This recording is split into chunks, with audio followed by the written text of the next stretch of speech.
Happy Tuesday and day 2 of problem solving, because you know what? You can handle it. So today we're going to talk about solving problems.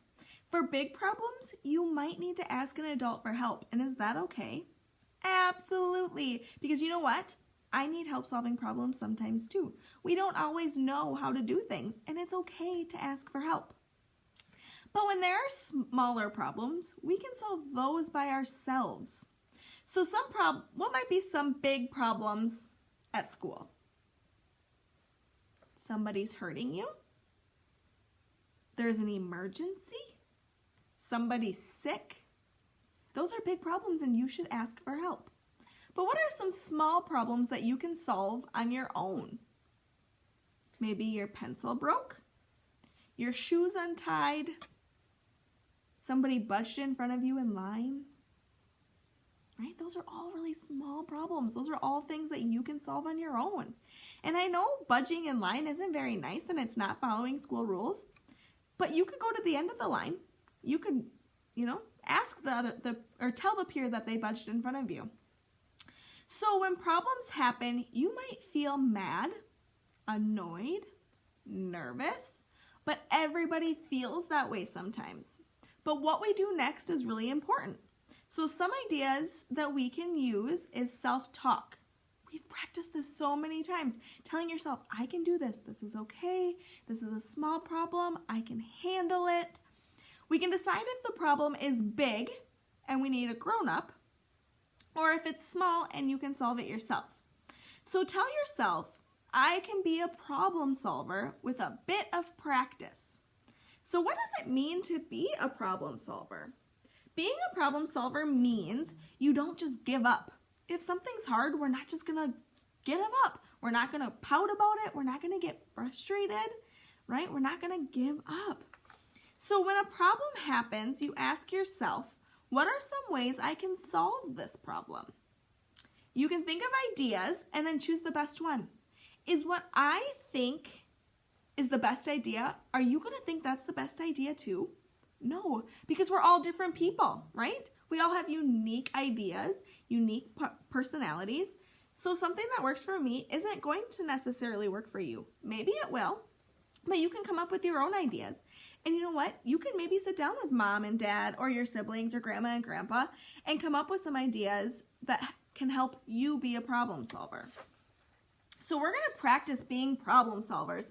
I'm going to give you an example, and then you can tell me or your moms, dads, grandma, grandpa, whoever is there helping you, some ways that you can solve the problem yourself.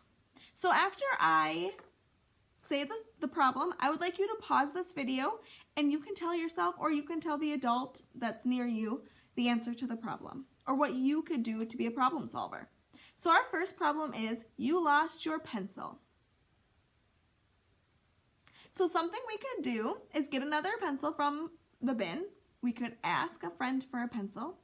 We could check the floor to see if we maybe dropped our pencil, or maybe even check inside our desk. Problem number 2, you left your jacket outside on the playground. We could wait until the next time.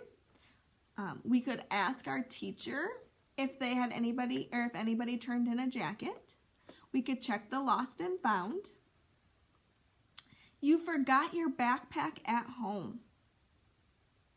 I could definitely understand how this is going to be frustrating. You might get upset about that. You maybe had something you wanted to share or bringing homework back. I completely understand that. But you know what? You can bring it back the next day. You can borrow the things you need for the day. Say your pencils or your crayons or something was in your book bag. You can borrow that from somebody for the next day. But you know what? It's really important to tell your teacher that you forgot your backpack at home so that they understand and maybe get you the supplies that you need.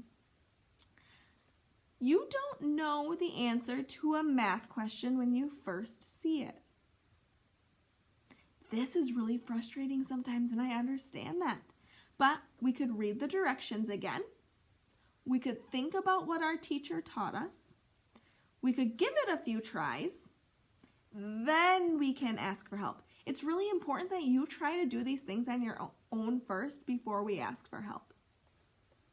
So my last question, or my last problem is you run out of paint. Maybe you only ran out of one color. Maybe you ran out of the blue paint. Can you use a different color? Could you ask for more paint? Absolutely. So there are more ways to solve a problem than just one way. Sometimes you might have to try a few different ideas, but don't give up because you can handle it. So I have my poster for today. Solving problems. When a problem happens, I can think of different ways to solve it. I choose the best idea and try it. Like I said, not everybody is going to have the same solution. So I might solve a problem one way and you can solve it a different way, but it's okay because the problem gets solved. If that doesn't work, I can try something else or ask for help. I am good at solving problems. So tomorrow you have a short story to read to answer some questions. Friday we do not have school. So I had already sent home the work for Friday before it was called off that we didn't have school. If you would like, you can still draw the picture on Friday. Otherwise, you can recycle that paper. But until then, I'll see you later.